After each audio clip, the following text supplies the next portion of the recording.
North east यानी bio economy और bamboo, north east यानी tea production and petroleum, north east यानी sports and skill, north east यानी eco tourism का emerging hub, north east यानी organic product की नई दुनिया, नॉर्थ ईस्ट यानी एनर्जी का power house.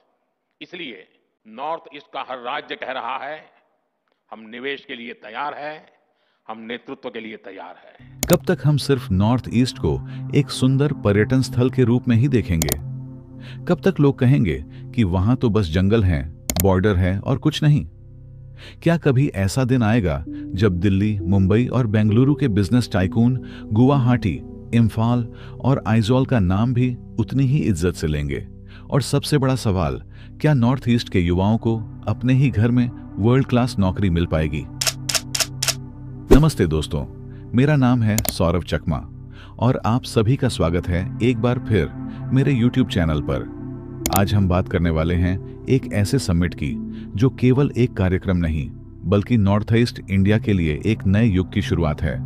Rising north east investors summit 2025।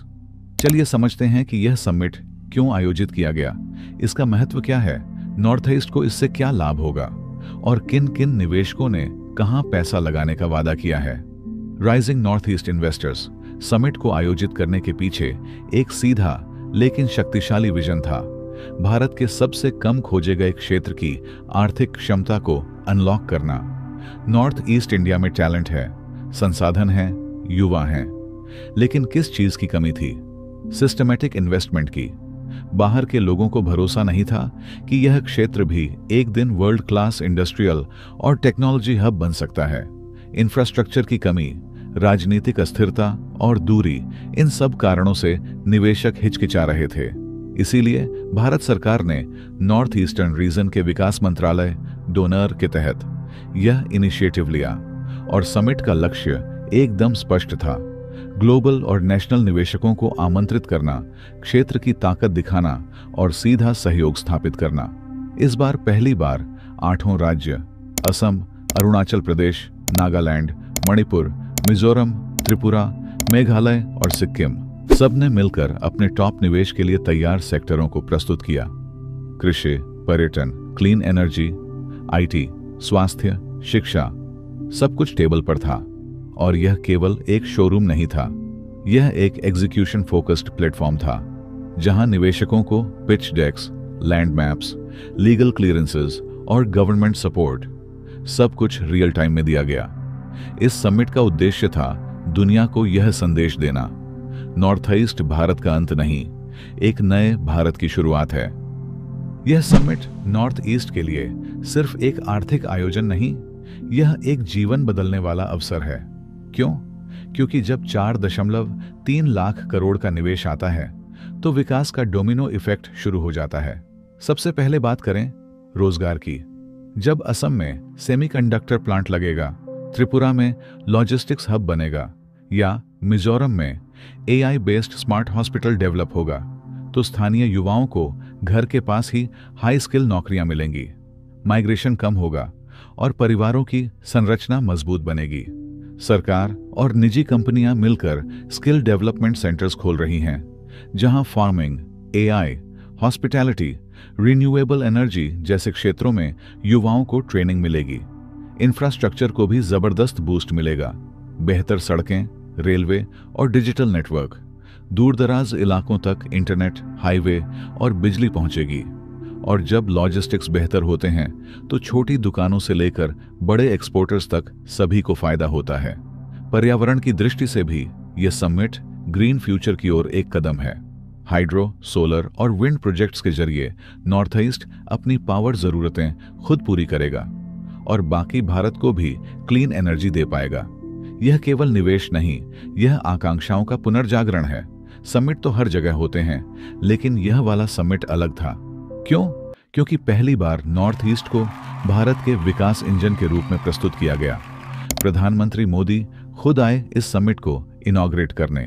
उन्होंने कहा, north east is the gateway to south east Asia. यह कथन कोई संयोग नहीं था, इसके बाद कई केंद्रीय मंत्रालयों ने नॉर्थ ईस्ट के लिए डेडिकेटेड प्रोजेक्ट्स की घोषणा की। इस बार सबसे बड़ा फर्क यह था कि इन्वेस्टर मीटिंग्स केवल फोटो ऑप नहीं थीं। प्रॉपर MOUs साइन हुए, एक्शन डेडलाइंस तय हुई और मॉनिटरिंग कमेटियां बनाई गईं। इस समिट में विदेशी भागीदारी भी मजबूत रही। आसियान देशों के राजनयिक, जापान और साउथ कोरिया के व्यापार प्रतिनिधि आए। ये सब संकेत है कि नॉर्थ ईस्ट अब एक अंतर्राष्ट्रीय व्यापार गलियारा बनने जा रहा है। यह समिट इसीलिए भी महत्वपूर्ण है क्योंकि भारत की एक्ट ईस्ट पॉलिसी का प्रैक्टिकल इंप्लीमेंटेशन यहीं से शुरू होता है। विकास जितना अधिक होगा, बॉर्डर एरिया उतने ही सुरक्षित होंगे। स्थिरता, शांति और विकास तीनों एक साथ आते हैं। अब बात करें कौन कौन से बड़े नाम आए और कहां निवेश किया। रिलायंस ग्रुप ने 75,000 करोड़ के निवेश की घोषणा की, मुख्यतः 5G, स्मार्ट हॉस्पिटल्स और डिजिटल एजुकेशन के लिए। असम, मिजोरम और मेघालय में उनके पायलट प्रोजेक्ट्स शुरू हो चुके हैं। अडानी ग्रुप ने 50,000 करोड़ का कमिटमेंट दिया, इंफ्रास्ट्रक्चर, रिन्यूएबल एनर्जी और लॉजिस्टिक पार्क्स के लिए। मणिपुर और मेघालय में विंड एनर्जी प्रोजेक्ट्स शुरू हो चुके हैं। टाटा ग्रुप ने असम के जगीरोड में 27,000 करोड़ का सेमीकंडक्टर मैन्युफैक्चरिंग प्लांट लगाने का निर्णय लिया है। भारत का नॉर्थ ईस्ट अब चिप मैन्युफैक्चरिंग हब बन सकता है। वेदांता ने 30,000 करोड़ का ऑयल एंड गैस और माइनिंग डेवलपमेंट प्रोजेक्ट अरुणाचल और नागालैंड में शुरू किया है। इसके अलावा कई रीजनल स्टार्टअप्स और एग्रीटेक फर्म्स ने MOUs साइन किए। त्रिपुरा में बांस आधारित उत्पादों के क्लस्टर, सिक्किम में ऑर्गेनिक फार्मिंग टेक पार्क्स और नागालैंड में मेडिकल टूरिज्म जोन की योजना बनाई जा रही है। ये निवेश केवल व्यापारिक सौदे नहीं, ये वादे हैं एक नए सशक्त नॉर्थ ईस्ट के लिए। तो दोस्तों, rising north east investors summit सिर्फ एक चमक दमक वाला इवेंट नहीं था। यह एक मूवमेंट है, एक संकेत कि नॉर्थ ईस्ट अब साइडलाइन से स्टेज पर आ रहा है। अब लोग सिर्फ यह नहीं कहेंगे कि वहां संस्कृति और सुंदरता है, बल्कि कहेंगे वहां भविष्य है। आपका क्या मानना है? क्या आपको लगता है कि यह समिट सच में जमीनी स्तर पर बदलाव ला पाएगा? कमेंट में जरूर बताइए। अगर आपको यह वीडियो जानकारीपूर्ण लगा हो तो लाइक करें, शेयर करें और चैनल को सब्सक्राइब करें ऐसे ही प्रभावशाली कंटेंट के लिए। जय हिंद।